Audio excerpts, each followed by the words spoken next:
Hey guys, Darren here. Welcome to Mayhem Country Living. Well, you can kind of see and hear what's going on. About to go out here and check on these chickens. They know some breakfast. Yes. And they get pushy. Got 110 layers out here and 10 roosters, and keep them sequestered off.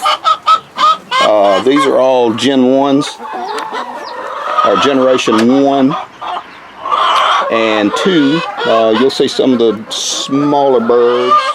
Those are smaller. And then we've got Gen 3 coming along to keep production up.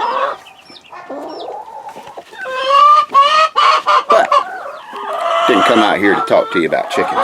Let me check the eggs. There you go. How you get your protein?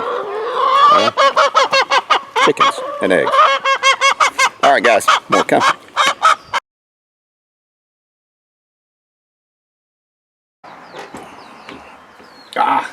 Okay guys, now we're back inside where we can kind of talk. It's a little bit quieter. Let's talk about that virus. There is a lot of uproar today because most people have found out that it is indeed a SARS virus. That has been something that's been talked about quietly for about 10 or 12 days now. I found out about it. Doesn't affect the way it's treated. So, you can call it Bobby if you wanted to. Treatment is just going to be the same, preventative and after exposure. But the best thing to do is still keep your distance from people. If you're sick, stay home. If you get real sick, let somebody know. Call 911, report it, so somebody can come by and check on you and take care of you, or take you to a hospital. Having said all of that, this is basically the stuff that our grandmother told us to do. Kicking the butt is, we got away from this. So, what did grandmother say? She said, wash your hands. Well, obviously we hadn't been doing that. By God, wash your hands. Oftenly. Frequently. A bunch of LY words in there. Wash your hands. 20 seconds. Rub them together, soap and water. This is the kind of stuff we do with our grandsons. Wash your hands. Keep a distance from people. I've always called it my comfort zone. I want to be at least a hand, arm, fingertips away, just in casual conversation. I don't want to talk intimately with anybody that much, that often. Not in public, in groups. Never have. So let's not do that. There's something else. Make sure that you're living a healthy lifestyle. If you're not living a healthy lifestyle right now, now's the time to think about it. Take a multivitamin. Can't hurt. Don't listen to all the junk that they're saying on the internet, because that will drive you crazy. I know, I've heard it all. And I've had people call me and say, you know, they're deploying tanks in LA. I'm going, come on guy, really? And their Brazil nuts can cure the COVID, which is a SARS virus. No. Brazil nuts have selenium in it, I believe, and it's a very powerful antioxidant. You should be taking that in your multivitamin anyway. It should be there. Why don't we do that? Drinking a glass of water, a sip of water every 15 minutes will keep you from getting the virus. No, it won't, but it will keep you hydrated, I guess. Turn the TV off for a while. I promise you, you're not going to miss anything. It's all on the loop. They're closing schools. Oh my God, yes, best dang thing they could do. Children are not as prone to getting it, but they are carriers of it. So I go pick my grandkids up from school, if they were school age, old enough, and bring them home, I become infected. I'm older, I'm 51, have mild blood pressure problems, and that could be a complication. That puts me at a higher risk. The best thing they could have done is to close the schools. If they had not closed the schools, that would have made me very concerned. Businesses are going to have shorter hours. That's just the way it is, again, to prevent people coming in contact and spreading the virus. If you're sick, stay home. Masks. Masks work, masks don't work. This is what I know.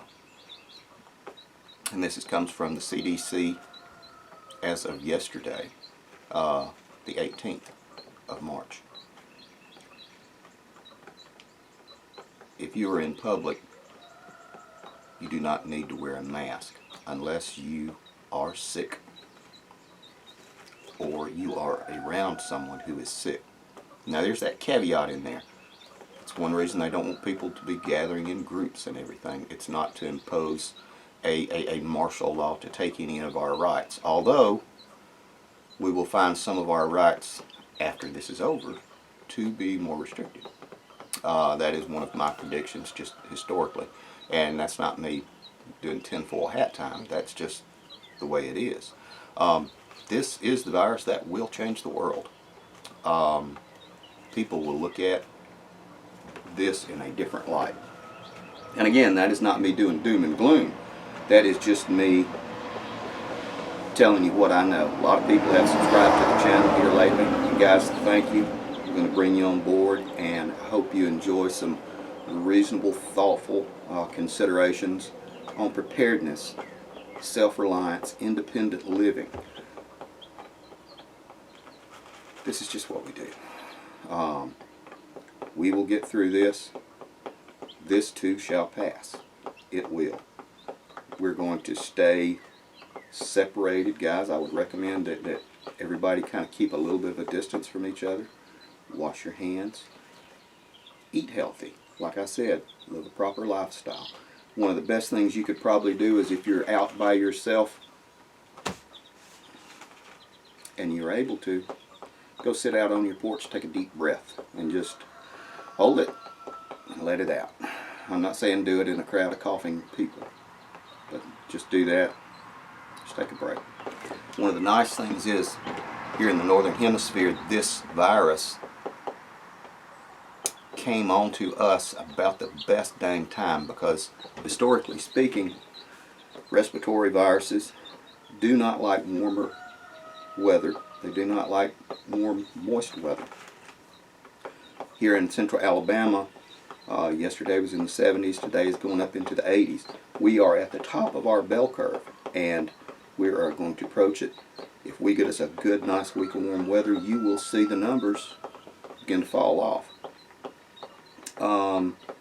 It's wreaking havoc overseas. I've heard that. Yes, it absolutely is, because they do not have the health care and they do not implement the measures that we have. In North Korea, you can see that their numbers are already starting to fall off, but their numbers aren't true because they're a communist country. Who knows? I imagine they are overinflated. Once they begin to do the nationwide testing of the virus here in the United States for everyone, we are going to find out that there are a very, very large amount of us who are carriers, or who had it and had such a mild case as to be asymptomatic. You had a very mild case, you had a cough, ran a little fever for one day, and that was it. That is going to be the case. And then you will say, holy cow, now I'm glad that they have separated us and given us time to breathe. More to come, guys.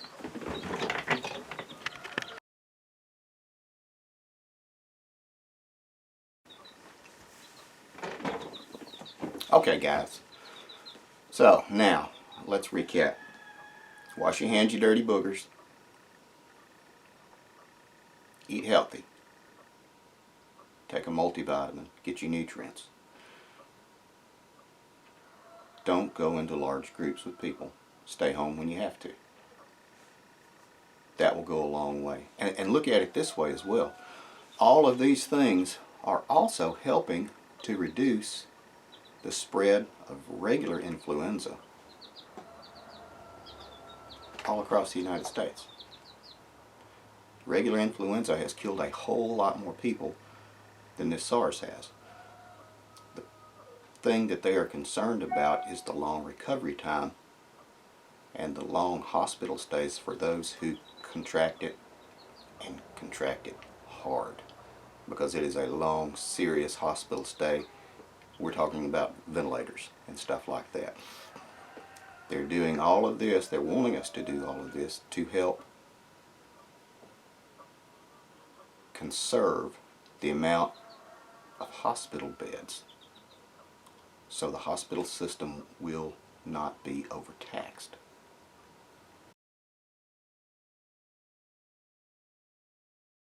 Okay guys, now we're back.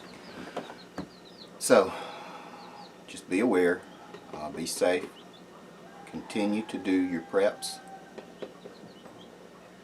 We'll talk more on that. Since we have so many new people, it might be in all of our best interest to go back through and we will teach how to prep, because actually when I teach it, I still learn a lot of new stuff. So if I teach you, it will help me to get better as well in doing it. So that's why I'm happy to do it. Alright guys, in just a second you're going to see a picture of my ugly mug pop over here on this side of the screen, as well as my beautiful wife. On the other side are going to be some videos. If we are indeed your brand of wacky guys, I say this every time, take care of your people.